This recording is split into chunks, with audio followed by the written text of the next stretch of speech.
Bonjour et bienvenue pour ce culte du 11 décembre 2022.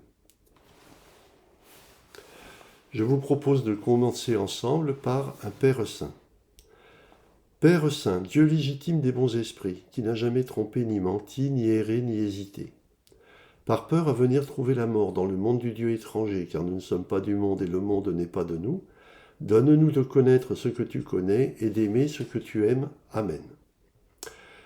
Le prêche d'aujourd'hui va porter sur la vérité historique sur la base de l'exemple de Christ et Jésus. Nous ressentons le besoin viscéral d'être assurés connaître toute la vérité sur tous les sujets.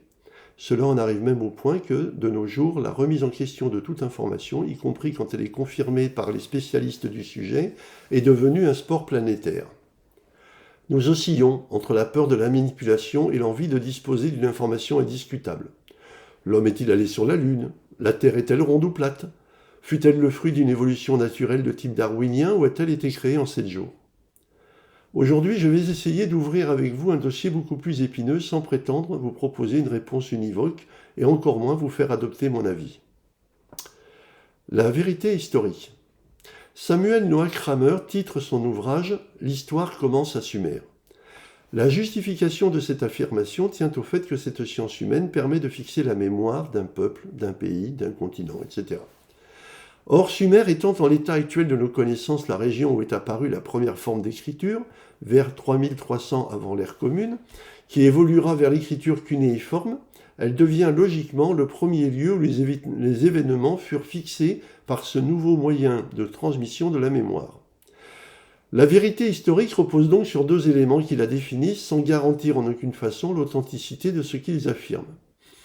L'honnêteté du récit, qui est liée à la subjectivité de celui qui le raconte, et l'existence d'un moyen de transmission fixe, à savoir l'écriture.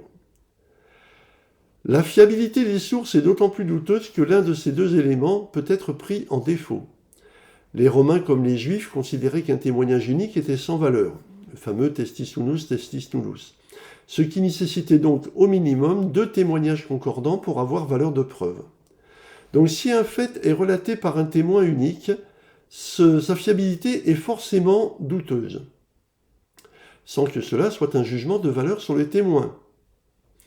Pendant des siècles, nous avons eu des Gaulois l'image que nous en a transmis par écrit un seul témoin, Jules César, dans son ouvrage « La guerre des Gaules ». Nous savons aujourd'hui, grâce à d'autres axes de recherche, que ce témoignage n'est pas fiable. De même, les sources orales ont toujours fait l'objet d'adaptations au fil du temps, ce qui leur ôte toute fiabilité. Le concept de vérité historique. L'histoire est écrite par les vainqueurs.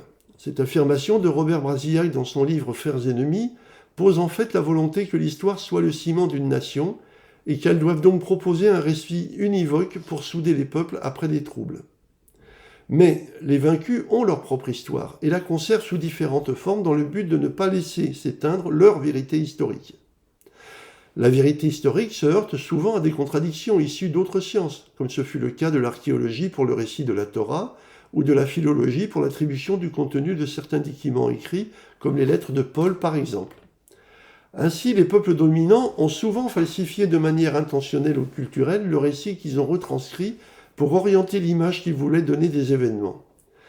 Les Juifs ont inventé une antériorité de leur histoire d'environ 6 siècles, soit 1200 ans au lieu de 600 ans avant l'ère commune. Car l'ancienneté d'un récit renforçait sa validité. Aujourd'hui, la tendance est quasiment inversée. Il en va de même du christianisme, qui est devenu l'histoire du groupe judéo-chrétien, institué comme groupe chrétien de référence par Théodose Ier, et doté d'un droit de répression qui lui a permis de réduire, voire de détruire, les groupes dissidents, généralement pagano-chrétiens. Ainsi, plus rien ne s'opposait à ce que leur vérité devienne la vérité de toute la chrétienté. Le récit historique. Si l'utilisation de l'histoire est si importante pour un peuple, c'est qu'elle permet de créer une cohésion basée sur des événements, réels ou fictifs, qui servent de socle à l'établissement d'un récit national. Or, nous savons comment la référence nationale est toujours un ciment puissant pour les peuples en leur permettant de reconnaître ses membres et d'en exclure les autres. Cela fonctionne aussi dans la plupart des religions. Malheureusement, comme nous le voyons aujourd'hui, c'est aussi l'occasion de violences qui visent à imposer un état de fait qui ne s'appuie que sur ce récit historique, comme c'est le cas en Palestine ou en Ukraine. La vérité historique doit donc rester à l'état de concept pour le chercheur, même si ses convictions personnelles le poussent à vouloir valider tel récit historique qui correspond à sa culture. L'histoire chrétienne et Jésus. La situation du christianisme au 1er siècle. Le proto-christianisme s'est développé dans une région où deux religions coexistaient, le judaïsme hébreu et le mitraïsme romain. Les populations concernées étaient juives et le judaïsme était composé de nombreux courants de pensée appelés sectes, les pharisiens, les sadducéens, les zélotes, les esséniens, etc. L'apparition de ce nouveau courant qui ne rejetait rien du judaïsme traditionnel n'a donc pas provoqué de choc culturel susceptible de justifier des écrits clairs et concordants, du moins jusqu'à ce qu'ils ne deviennent gênants et justifient des rétorsions. Du point de vue romain, une secte de juifs de plus ou de moins était sans intérêt. On retrouve ce schéma avec le catharisme en Languedoc. Tant qu'il est resté dans la discrétion de la vie quotidienne, personne n'en parlait, et il fallut attendre le XIIIe siècle pour qu'il apparaisse dans les textes, alors qu'il existait déjà dans les écrits d'autres régions, Bulgarie, Cologne, Champagne, Orléanais, etc., depuis un siècle, puisqu'il y avait fait l'objet de répression.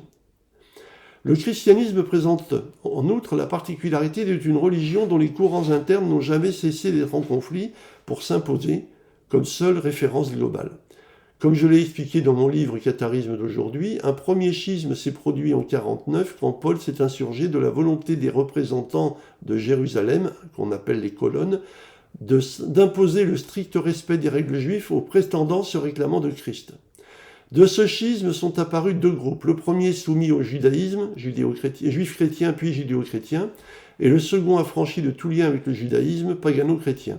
Bien entendu, ces termes ne furent employés qu'après l'attribution du sobriquet chrétien aux marcionistes d'Éphèse au début du IIe siècle, comme nous le rappelle Walter Bauer. Le personnage de Jésus, la tradition orale judéo-chrétienne, était initialement centrée sur la passion, incluant la crucifixion et la résurrection.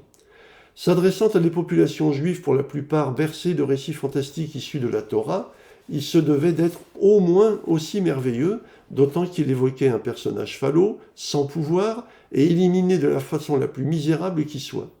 Cela était bien loin du récit du juif messie guerrier qui viendrait un jour délivrer son peuple prisonnier des ennemis de Yahvé, ancré dans l'imaginaire juif. Il n'y a donc rien d'étonnant à ce que le récit de la mort et de la résurrection soit empreint d'éléments extraordinaires. Sans oublier qu'à l'époque, personne n'imaginait que 2 millénaires plus tard, des chercheurs disséqueraient ces textes pour séparer la réalité des fantasmes. Voyons les hypothèses sur le Jésus historique. Si l'on prend au pied de la lettre le récit des évangiles synoptiques de Matthieu et de Luc, la conception, la naissance et la reconnaissance de Jésus comportent plusieurs éléments fantastiques plus proches des récits mythologiques grecs, romains et sumériens que de la réalité commune de l'époque. Tout y est assemblé de façon à faire de ce Jésus un moins que rien, né dans les pires conditions, d'une mère réprouvée puisque fille-mère. Cela est contrebalancé par les signes divins et l'affirmation de la virginité de Marie, nullement affectée par la naissance de Jésus. Cet individu va se faire remarquer dans les textes jusqu'à son 12e anniversaire où il surprend les maîtres juifs du temple de Jérusalem avant de disparaître sans laisser de traces pendant 18 ans. Certains ont bien essayé de combler ce vide gênant en inventant un voyage en Égypte ou un long séjour auprès des sectes juives des Esséniens ou des thérapeutes du côté de Qumran. En fait, cette enfance semble très peu crédible, ce qui explique peut-être que 2 des 4 évangélistes se soient abstenus d'en parler. La vie adulte de Jésus, consacrée à sa prédication, dure de 1 à 3 ans, selon les auteurs qui la relatent, ce qui est un nouveau problème pour sa validité. Elle est l'occasion d'événements plus ou moins merveilleux qui peuvent être passés inaperçus pour les guérisons, mais dont on ne peut comprendre qu'il n'ait laissé aucune trace pour les résurrections. Ajoutons les apparitions et disparitions de Jésus d'assemblées comptant des juifs opposants, les événements suivant la mort de Jésus en croix, atteinte au temple, résurrection des morts sortant des cimetières, etc., sans parler de la résurrection à proprement dite, qui aurait dû provoquer des rapports écrits des autorités juives et romaines. En fait, le seul témoignage écrit concernant l'existence physique de Jésus vient du général juif Flavius Joseph, mais ce document est largement considéré soit comme une forgerie, soit comme une interpolation d'un scribe judéo-chrétien. Donc rien dans l'existence physique d'un Jésus historique n'est vérifiable. De très nombreuses incohérences émaillent son histoire et sa mort est elle-même plus proche d'une forme de mythologie chrétienne que d'autre chose. Je vous invite à lire l'ouvrage de Jacques Giry, Les nouvelles hypothèses sur les origines du christianisme aux éditions Cartala, qui fait le point de façon exhaustive sur tous ces éléments douteux. L'hypothèse la plus réaliste sur l'origine de ce texte est celle d'une forgerie du IIe siècle, réalisée en opposition à Marcion de Sinope, dont l'Évangélion faisait de Jésus un être apparu miraculeusement à l'âge adulte, comme on peut l'inférer à partir du chapitre 3 de l'Évangile selon Luc. Les hypothèses sur le Jésus mythique. Face aux incohérences et aux manipulations visant à donner un certain caractère historique à Jésus, de nombreuses voix se sont élevées pour faire de Jésus un personnage mythique destiné à porter la crédibilité du christianisme. On pourrait les regrouper en 3 catégories. Jésus est un homme dont l'attitude a justifié son élévation par Dieu. C'est ce qu'on appelle l'adoptionnisme. Jésus est un homme ayant reçu l'inspiration divine et qui l'a reprise en son compte, se faisant passer ou étant assimilé au messager divin. Ce qui pose des problèmes concernant sa crucifixion. Jésus est un personnage inventé ou calqué sur un personnage historique antérieur à la période considérée, qui a servi de support à la prédication judéo-chrétienne. Ce qui explique l'hypothèse d'un Jésus mythique, outre les nombreuses incohérences de son histoire figurant dans les textes judéo-chrétiens comme le Nouveau Testament, est le fait que Paul indique avoir été l'objet d'une inspiration divine sur le chemin de Damas, qui va provoquer son éveil spirituel et sa conversion, suivi d'un baptême par imposition des mains reçu d'Ananias, responsable de la communauté pagano-chrétienne de cette ville. Donc, si Paul a pu recevoir le message de Christ sans jamais connaître Jésus et sans aucun intermédiaire, pourquoi les premiers disciples auraient-ils eu besoin d'un Jésus en chair et en os pour si mal comprendre le même message? Mais dire qu'à l'époque, Jésus était un mythe conduisait sans doute à la mort. C'est pourquoi apparut le concept d'adombration, c'est-à-dire d'apparition dans l'ombre d'autre chose qui permettait de laisser croire à une apparence charnelle sans pour autant qu'elle n'existe. Nous qui voyons quotidiennement des illusionnistes réaliser des tours encore plus extraordinaires pouvons comprendre qu'une apparition divine ait pu facilement berner les hommes de son époque.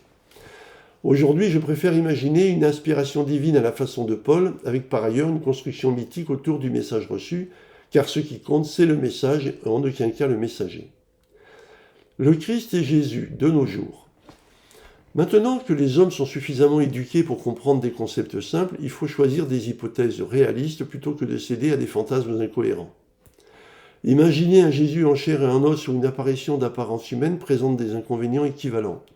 Dans le premier cas, comment expliquer les phénomènes où la matière semble disparaître opportunément au profit d'une entité immatérielle, comme lorsqu'il échappe aux Juifs en traversant les murs et les portes des lieux clos. Dans le second cas, comment justifier qu'une entité immatérielle mange avec les disciples? Comment expliquer la nécessité d'une forme apparente pour les disciples et pas pour Paul? Personnellement, l'hypothèse qui me convient le mieux dans le champ cosmogonique cathare est celle d'une inspiration divine qui s'est manifestée chez une ou plusieurs personnes, qui l'ont enjolivée d'une identité mondaine ou qui l'ont endossée à titre personnel, un peu comme Phimanès en son temps, qui se prétendait être nouveau Jésus.